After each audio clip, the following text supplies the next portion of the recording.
والصلاة والسلام على أشرف الأنبياء والمرسلين وعلى آله وأصحابه أجمعين. أما بعد، أعوذ بالله من الشيطان الرجيم. بسم الله الرحمن الرحيم. والعصر إن الإنسان لفي خسر إلا الذين آمنوا وعملوا الصالحات وتواصوا بالحق وتواصوا بالصبر. قوت عشق سے ہر مست کو بالا کر، قوت عشق سے ہر مست کو بالا کرتے، دہر میں اس میں محمد سے اجالا کہ محمد سے وفا پونے تو ہم تیرے ہیں، یہ جہاں چیز ہے کیا لوہ قلم دے. میرے عزیز دوستو، الحمدللہ بڑی خوشی کا مقام ہے، بڑی دل کو فرحت اور مسرت ہو رہی ہے کہ الحمدللہ ایک بہت بڑی تعداد مشکات شریف سے فارغ ہو رہی ہے، اور تقریباً 6 طلبہ عزیز جنہوں نے تکمیل حفظ کلام اللہ شریف کیا ہے، ماشاءاللہ حافظ بنے. بڑی فضیلت ہے حافظ کی اور عالم کی. آپ سبھی حضرات جانتے ہیں، فرمایا خیرکم من تعلم القرآن وعلمہ، سب سے بہترین آدمی، سب سے اچھا انسان وہ ہے جو قرآن سیکھے، سکھائے، قرآن پڑھے اور پڑھائے. یہاں پر نہ کسی بادشاہ کی تعریف فرمائی گئی، نہ کسی وزیر اعظم کی، نہ کسی پی ایم کی، نہ کسی سی ایم کی، بلکہ تعریف فرمائی تو قرآن کے پڑھنے اور پڑھانے والوں کی تعریف فرمائی. خیر، میں نے آپ کے سامنے ایک آیت پڑھی، فرمایا قسم ہے زمانے کی. حالانکہ اللہ کو قسم کی ضرورت نہیں، مگر جب کسی چیز کی تاکید اور اہمیت کو بیان کرنا ہوتا ہے تو قسم کھا کے ارشاد فرمایا قسم ہے زمانے کی، تمام انسان ٹوٹے میں ہے، نقصان میں ہے، گھاٹے میں، ایسا عظیم نقصان کہ اس کی تلافی ناممکن ہے. آگے ارشاد فرمایا مگر وہ لوگ جو ایمان لائے اور نیک اعمال کیے اور حق کی تلقین اور صبر کی تاکید کرتے ہیں، وہ لوگ بڑے نفع ہیں. فرمایا ادھر غیر ایمان والے ہیں، ادھر ایمان والے ہیں. قیامت کے روز ایک غیر ایمان والا اتنا روئے گا، اتنا پچھتائے گا. روایت میں ارشاد ہے کہ روتے روتے روتے روتے ایک زمانہ گزر جائے گا، پانی کے آنسو آنے بند ہو جائیں گے اور خون کے آنسو آنے شروع ہو جائیں گے، مگر تب بھی کوئی فائدہ نہیں. اور ایمان والے کے بارے میں ارشاد فرمایا ایمان والا فرمایا اس کے لیے بے انتہا خوشی ہوگی اور اس کی ایسی بڑی کامیابی ہوگی کہ کامیابی کی حد تک پہنچ جائے گا. فرمایا ذالک الفوز العظیم، یہ بہت بڑی کامیابی ہے. تو الحمدللہ ایمان والا اس دنیا میں آج بھی افضل ہے اور کل بھی افضل رہے گا. یہاں دنیا میں بھی ایمان والا کامیاب ہے اور آخرت میں بھی کامیاب ہے. کوئی بھی آدمی دنیا میں ہم نے ایسا نہیں دیکھا، کوئی بھی آدمی جو ایمان والا ہو اور اللہ کی ماننے والا ہو، اللہ کے رسول کی ماننے والا ہو، وہ اس دنیا میں پریشان نہیں. وقتی طور سے امتحان آئے گا لیکن اس دنیا سے کامیاب جائے گا. ایسا کامیاب کہ دنیا والے بھی بعد میں اس کی تعریف کرتے ہیں اور موجودہ بھی اور آخرت میں کامیابی ہم بھی. تو ایمان بہت بڑی چیز ہے اور اعمال صالحہ بہت بڑی چیز ہے. ایک مرتبہ ایک صحابی نے معلوم فرمایا رسول اللہ جنت میں لوگ جائیں گے، بہت سبب ہوگے مگر زیادہ تر سبب کیا ہوگا؟ تو آپ علیہ السلام نے ارشاد فرمایا حسن اخلاق اور تقوی. تو طلبہ عزیز ہم سب کو حسن اخلاق کی ضرورت ہے. انسان اپنے اندر ایسے اخلاق پیدا کرے جس سے کہ دوسرا اس کے عمل سے ہی سبق حاصل کرے، عمل سے ہی سبق حاصل کرے کہ یہ ہے مسلمان، یہ ہے نبی کا امتی، یہ ہے قرآن کا حامل، یہ ہے حافظ قرآن، یہ ہے عالم. تو ماشاءاللہ دیکھو یہ دین، یہ اسلام اور یہ حافظ قرآن، یہ عالم، یہ فاضل علم جب کام آتا ہے جب اس پر عمل ہو. شیخ سعدی رحمۃ اللہ علیہ ارشاد فرماتے ہیں علم جتنا کے بیشتر خانی جو عمل ضبط نہیں سکتا. علم چاہے جتنا سیکھ لو لیکن اگر عمل نہ ہو تو بیکار، اور اگر عمل ہوگا تھوڑا علم بھی زیادہ ہو جاتا ہے، تھوڑا علم بھی زیادہ ہو جاتا ہے. میرے دوستو خیر یہاں پر لمبی چوڑی بات کرنے کا تو موقع نہیں، لیکن اللہ نے ایک آپ کو ایسی نعمت عظمیٰ عطا فرمائی ہے جس کے لیے ایک دن نہیں 2 دن نہیں ساری زندگی بھی بات کی جائے، ساری زندگی بھی بات کی جائے تو کم ہے۔ قرآن کریم تو اللہ کا وہ تحفہ ہے ہمارے لیے، وہ نعمت عظمیٰ ہے کہ اس پر عمل کر لے تو بیڑا پار ہے۔ دنیا میں بھی ہم نے دیکھے ہیں جو قرآن پڑھنے والے ہیں، صحیح قاری ہے، صحیح عالم، صحیح عمل کرنے والے ہیں، پوری دنیا ان کے قدموں کے نیچے بڑے بڑے سفر کرتے ہیں۔ قرآن کریم سنا جا رہا ہے اور قرآن کے سننے کے لیے لوگ دور دور کا سفر کرتے ہیں۔ فرمایا وہ زمانے میں معزز تھے مسلمان ہو کر، وہ زمانے میں معزز تھے مسلمان ہو کر، اور ہم خار ہوئے تاریخ قرآن۔ میرے دوستو، ہم نے قرآن چھوڑ دیا۔ اصل ہم قرآن کا دامن تھام لے، قرآن ہمارے لیے قبر میں بھی کام آئے گا اور روز محشر بھی کام آئے گا اور پل صراط پر بھی کام آئے گا۔ فرمایا یہ قرآن ایسی دولت ہے جو انسان کو دنیا میں بھی کامرانی اور کامیابی کی دولت سے سرفراز کرتا ہے، اور آخرت میں بھی یہ قرآن ہمارے لیے کام آئے گا، اللہ کے یہاں سفارشی بنے گا۔ جیسے کہ ابھی ذہن میں بات آئی، فرمایا جو شخص ہر نماز کے بعد آیت الکرسی پڑھتا ہے، چھوٹی سی آیت الکرسی پڑھتا ہے ہر نماز کے بعد، فرمایا صرف موت کا انتظار ہے، موت آتے ہی جنت میں داخل۔ چھوٹی سی سورت کتنی بڑی فضیلت ہے۔ فرمایا کسی بیمار پر دم کرو اسے شفا ملتی ہے، کسی پریشانی کی حالت میں پڑھو اس کی پریشانی دور ہو جاتی ہے۔ خواب میں رات کو ڈر لگ رہا ہو، سونے کے اندر کوئی خواب آ گیا، ڈر لگ گیا، نیند اچک گئی، سورہ آیت الکرسی پڑھو، نیند آرام سے آئے گی، خواب دور ہو جائے۔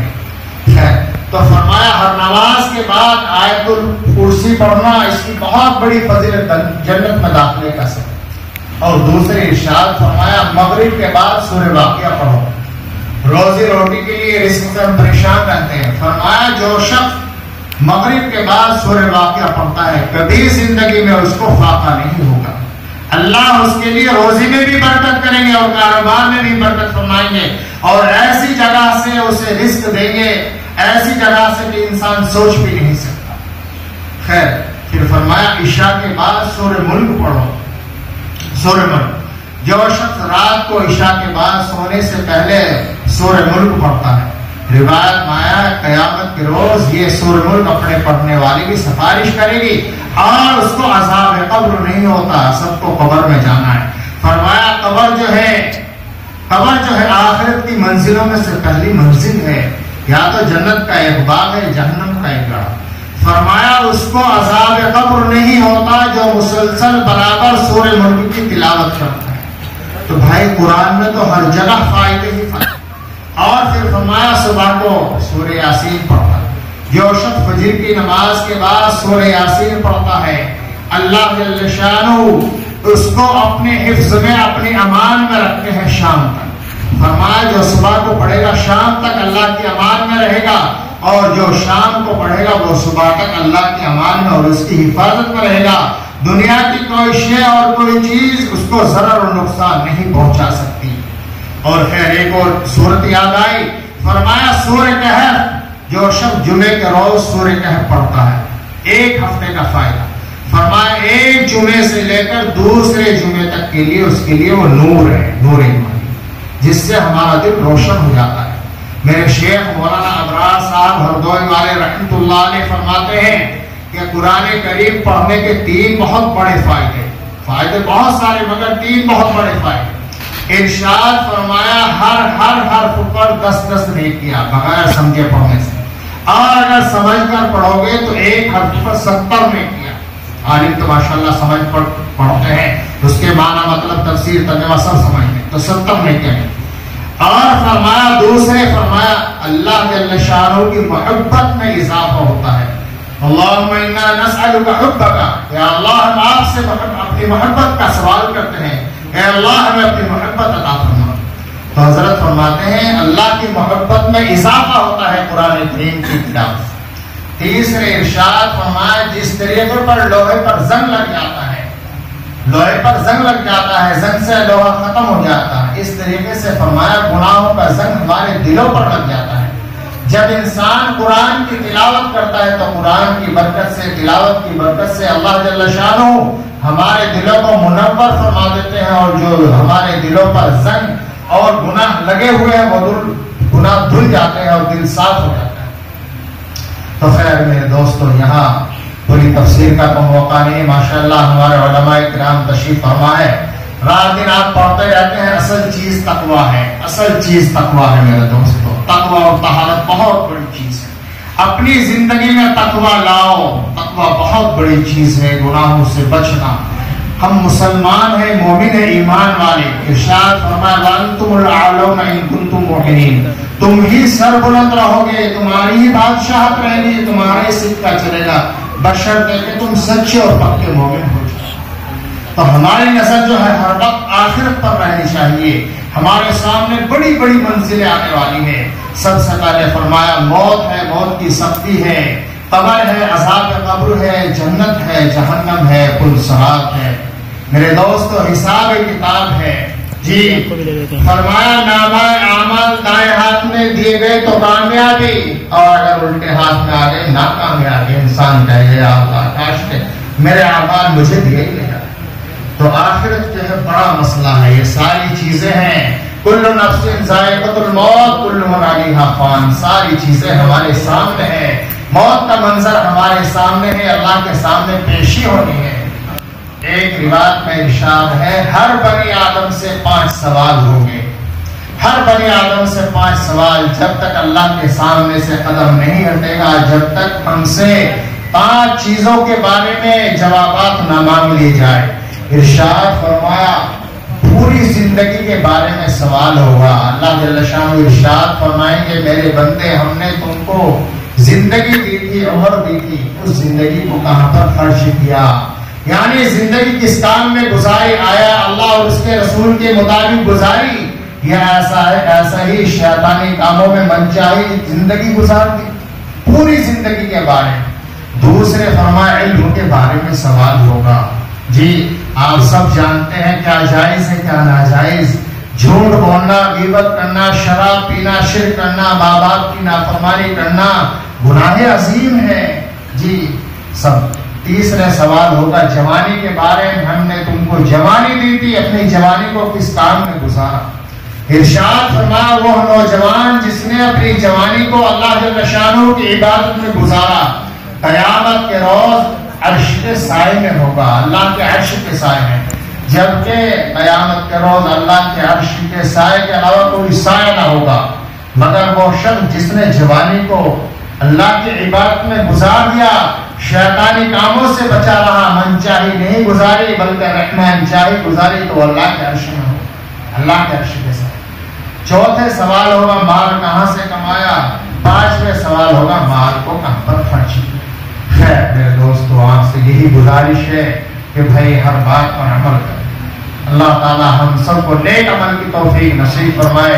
ماشاءاللہ آخر میں تمام حضرات کا شکر گزار ہوں جو یہاں پر تشریف لائے، ہمارے علماء کرام ان کا بھی، اور ماشاءاللہ ہمارے مفتی جنید صاحب، ماشاءاللہ اس ادارے کے لیے کیا تمام دنیا کے اداروں کے لیے دعا کرو، اور خاص طور سے مجھے بڑی خوشی ہو رہی ہے الحمدللہ یہ جامعہ حسینیہ ایک زمانے سے دین کی خدمت انجام دے رہا ہے، آج بڑی خوشی ہو رہی ہے۔ ماشاءاللہ ہمارے طلبہ عزیز کی کثیر تعداد یہاں سے فارغ ہو رہی ہے، الحمدللہ اللہ سے دعا کرو اللہ جل شانہ اس ادارے کو دن دوگنی رات چوگنی ترقی عطا فرمائے، اللہ جل شانہ اس ادارے کو قبول فرمائے، نظر بد سے بتائے، مفتی صاحب کی عمر میں اللہ جل شانہ برکت اور رحمت حاصل فرمائے۔